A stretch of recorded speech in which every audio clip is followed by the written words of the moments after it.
जी अस्सलाम वालेकुम जी सज्जनों मित्रों ते बेलियो की हाल चाल है सारिਆਂ ਦਾ अल्लाह ताला इजाज़त ਸਾਰੇ ਦੋਸਤਾਂ ਨੂੰ ਆਪਣੇ ਹਿਫਜ਼ੋ ਮਾਨ 'ਚ ਰੱਖੇ। ਅੱਜ ਦੀ ਜਿਹੜੀ ਅਸੀਂ ਵੀਡੀਓ ਬਣਾਉਣ ਲੱਗੇ ਆ ਉਹ ਵੀਡੀਓ ਬਣਾਉਣ ਲੱਗੇ ਆ ਜਨਾਬ ਗਵਰਨਮੈਂਟ ਦੇ ਮੋਬਾਈਲਾਂ ਦੇ ਉੱਪਰ ਜਿਹੜੇ ਟੈਕਸ ਨੇ, ਜਿਹੜੇ ਮੋਬਾਈਲ ਬਾਹਰੋਂ ਆਉਂਦੇ ਨੇ ਉਹਦੇ ਉੱਤੇ ਜਿਹੜਾ ਗਵਰਨਮੈਂਟ ਟੈਕਸ ਲੈਂਦੀ ਹੈ ਉਹਦੇ ਮੁਤਲਕ ਅਸੀਂ ਵੀਡੀਓ ਬਣਾਉਣ ਲੱਗੇ ਆ। ਵੈਸੇ ਤਾਂ ਗੱਲ ਸੁਣੀ ਨਹੀਂ ਜਾਂਦੀ, ਗੌਰਮੈਂਟ ਦੇ ਜਿਹੜੇ ਸਾਡੇ ਸਰਬਰਾਹ ਨੇ ਉਹ ਸਾਡੀ ਆਵਾਜ਼ ਸੁਣਨ ਨੂੰ ਤਿਆਰ ਨਹੀਂ ਹੈਗੇ, ਲੇਕਿਨ ਅਸੀਂ ਕਹਿੰਦੇ ਆ ਕਿ ਜਿਹੜਾ ਸਾਡਾ ਫਰਜ਼ ਹੈ ਅਸੀਂ ਤਾਂ ਪੂਰਾ ਕੀਤੀ ਚੱਲੀਏ। ਅਸੀਂ ਕਮ ਅਜ਼ ਕਮ ਉਹਨਾਂ ਨੂੰ ਕਹੀ ਤਾਂ ਚੱਲੀਏ, ਅੱਗੋਂ ਅਮਲ ਹੋਣਾ ਨਾ ਹੋਣਾ, ਗੱਲ ਸੁਨਿਜਣੀ ਨਾ ਸੁਨਿਜਣੀ ਉਹ ਤਾਂ ਬਾਅਦ ਦੀ ਗੱਲ ਹੈ।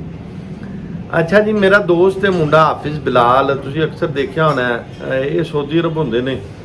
ਵੀਡੀਓ ਜਿਹੜੀ ਹੈ ਨਾ, ਇੱਕ ਦੋ ਵੀਡੀਓ ਦੇ ਵਿੱਚ ਮੇਰੇ ਨਾਲ ਵੀ ਉਹ ਆਏ ਨੇ ਤੇ ਉਹ ਸਊਦੀ ਅਰਬ ਰਹਿੰਦੇ ਨੇ। ਉੱਥੋਂ ਆਉਣ ਲੱਗਿਆ ਉਹਨਾਂ ਨੇ ਕਿਹਾ ਘਰ ਆ ਤੇ ਇੱਕ ਮੈਂ ਸੈੱਟ ਲੈ ਜਾਂਦਾ A73 ਸੈਮਸੰਗ ਦਾ ਸੈੱਟ ਜਿਹੜਾ ਨਾ ਉਹਨਾਂ ਨੇ ਉੱਥੋਂ ਸਊਦੀ ਅਰਬੋਂ ਖਰੀਦਿਆ ਹੈ। ਉਹ ਪਾਕਿਸਤਾਨੀ ਤਕਰੀਬਨ ਕੋਈ 45,000 ਰੁਪਏ ਦੇ ਅੰਦਰ ਬਾਹਰ ਨਾ ਸੈੱਟ ਆਇਆ A73 ਤੇ ਉਹ ਸੈੱਟ ਲੈ ਕੇ ਪਾਕਿਸਤਾਨ ਆ ਗਏ। ਪਾਕਿਸਤਾਨ ਆ ਕੇ ਉਹਨਾਂ ਨੇ ਉਹ ਸੈੱਟ ਘਰ ਦੇ ਦਿੱਤਾ। ਉਹਨਾਂ ਨੂੰ ਪਤਾ ਸੀ ਕਿ ਹੁਣ ਮੈਂ ਇਹਦਾ ਟੈਕਸ ਜਮ੍ਹਾਂ ਕਰਾਉਣਾ ਹੈ। ਉਹਨਾਂ ਨੇ ਟੈਕਸ ਜਮ੍ਹਾਂ ਕਰਾਉਣ ਵਾਸਤੇ ਉੱਥੇ ਕਾਲ ਕੀਤੀ, ਉਹਦੇ ਮੁਤਲਕ ਸਾਰਾ ਪਤਾ ਕੀਤਾ ਤੇ ਉਹ ਪਤਾ ਇਹ ਲੱਗਾ ਹੈ ਕਿ 45,000 ਰੁਪਈਆ ਉਹਨਾਂ ਨੇ ਉਹਦਾ ਟੈਕਸ ਬਣਾਇਆ ਹੈ। 45,000 ਰੁਪਏ ਦਾ ਉਹ ਬਾਹਰੋਂ ਸੈੱਟ ਲੈ ਕੇ ਆਏ ਨੇ ਯੂਜ਼, ਉੱਥੇ ਉਹ ਆਪ ਇਸਤੇਮਾਲ ਕਰਦੇ ਸਨ ਯੂਜ਼ ਸੈੱਟ। ਉਹ ਕਹਿੰਦੇ ਮੈਂ ਲਿਆ ਸੀ 45,000 ਰੁਪਏ ਦਾ, ਉਹ ਸੈੱਟ ਲਿਆ ਕੇ ਘਰ ਦਿੱਤਾ ਹੈ ਤੇ ਉਹ ਸੈੱਟ ਦੇ ਉੱਪਰ ਟੈਕਸ ਜਿਹੜਾ ਹੈ ਨਾ ਉਹ 45,000 ਰੁਪਇਆ ਹੈ। ਗੌਰਮੈਂਟ ਨੂੰ ਚਾਹੀਦਾ ਹੈ ਕਿ ਕੁਛ ਨਾ ਕੁਛ ਟੈਕਸ ਜਿਹੜੇ ਨੇ ਨਾ ਉਹ ਘਟਾਉਣ ਆਪਣੇ। ਕਮ ਅਜ਼ ਕਮ ਇਹ ਤਾਂ ਨਾ ਕਰਨ ਕਿ ਬੰਦਾ ਅਸਲੋਂ ਹੀ ਜਿਹੜਾ ਉਹ ਜਿੰਨੇ ਦੀ ਚੀਜ਼ ਲਈ ਹੈ ਉਹਨਾਂ ਹੀ ਉੱਤੇ ਟੈਕਸ ਪੈ ਜਾਵੇ। ਉਹਦਾ ਕੋਈ ਤਰੀਕਾਕਾਰ ਐਸਾ ਬਣਾਉਣ ਕਿ ਸਾਨੂੰ ਟੈਕਸ ਦੇਣ 'ਚ ਹਰਜ ਕੋਈ ਨਹੀਂ ਹੈਗਾ। ਅਸੀਂ ਇਸ ਚੀਜ਼ ਨੂੰ ਸਮਝਦੇ ਹਾਂ ਕਿ ਆਵਾਮ ਟੈਕਸ ਦੇਵੇਗੀ ਤੇ ਮੁਲਕ ਚੱਲੇਗਾ, ਲੇਕਿਨ ਅਗਰ ਟੈਕਸ ਹੀ ਇੰਨਾ ਕੁ ਉਹਦੇ ਉੱਤੇ ਪਾ ਦਿੱਤਾ ਜਾਵੇ ਕਿ ਉਹ ਸਖਤ ਹੀ ਨਾ ਹੋਵੇ ਦੇਣ ਦੀ।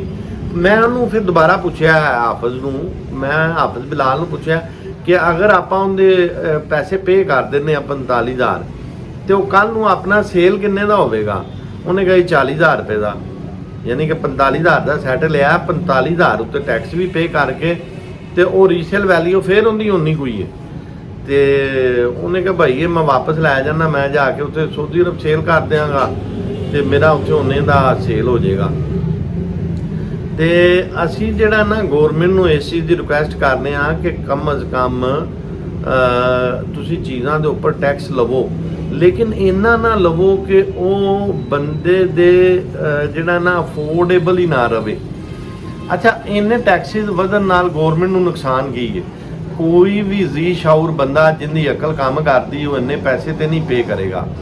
ਉਹਦਾ ਅਲਟਰਨੇਟ ਲੋਕ ਹੱਲ ਕੀ ਕੱਢਦੇ ਨੇ, ਉਹ ਸੈੱਟ ਨੂੰ ਅੱਜ ਕੱਲ੍ਹ ਕਹਿੰਦੇ ਨੇ JV ਕਰਾ ਲੈਣਾ ਜਾਂ ਆਪਣਾ ਉਹਦਾ ਕੋਈ ਨਾ ਕੋਈ ਹੋਰ ਹੱਲ ਕੱਢਦੇ ਨੇ। ਉਹ ਹੱਲ ਕੀ ਹੈ ਜੀ ਕਿ ਉਹ ਪੁਰਾਣਾ ਕੋਈ ਸੈੱਟ ਲੈ ਲੈਂਦੇ ਨੇ, ਜਿਹੜਾ ਬਟਨਾਂ ਵਾਲਾ ਸੈੱਟ ਹੁੰਦਾ ਸੀ, ਉਹ ਟੁੱਟਾ ਭੱਜਾ ਲੈ ਲਿਆ 1000-1500 ਦਾ, ਉਹਦਾ EMI ਨੰਬਰ ਉੱਧਰ ਪਾ ਕੇ ਤੇ ਉਹ ਚਲਾ ਦਿੰਦੇ ਨੇ। ਇਸ ਤੋਂ ਇਲਾਵਾ ਵੀ ਹੋਰ ਤਰੀਕੇ ਹੋਣਗੇ, ਲੇਕਿਨ ਅਗਰ ਇਹੋ ਹੀ ਟੈਕਸ ਇੰਨਾ ਕੁ ਹੋਵੇ ਕਿ ਉਹ ਬੰਦਾ ਅਫੋਰਡ ਕਰ ਸਕਦਾ ਹੋਵੇ ਤੇ ਉਹ ਪੇ ਕਰਕੇ ਉਹ ਆਪਦਾ ਕੰਮ ਚਲਾਵੇ। ਉਹ ਜਦੋਂ ਉਹਨੂੰ ਨਹੀਂ ਲੀਗਲ ਤਰੀਕੇ ਦੇ ਨਾਲ ਉਹ ਇੰਨੇ ਪੈਸੇ ਹੋਣਗੇ ਕਿ ਜਿਹੜੇ ਉਹਦੇ ਉਹ ਨਹੀਂ ਬਰਦਾਸ਼ਤ ਕਰ ਸਕਦਾ ਤੇ ਉਹ ਗਲਤ ਪਾਸੇ ਜਾਵੇਗਾ। ਤੇ ਇਸ ਤਰਫ ਤਵੱਜੋ ਲਾਜ਼ਮੀ ਦੇਣੀ ਚਾਹੀਦੀ ਹੈ, ਇਹਨੂੰ ਦੇਖਣਾ ਚਾਹੀਦਾ। ਇਹਦੇ ਨਾਲ ਮਜ਼ੀਦ ਨੁਕਸਾਨ ਹੋ ਰਿਹਾ, ਫਾਇਦਾ ਨਹੀਂ ਹੋ ਰਿਹਾ ਗੌਰਮੈਂਟ ਨੂੰ।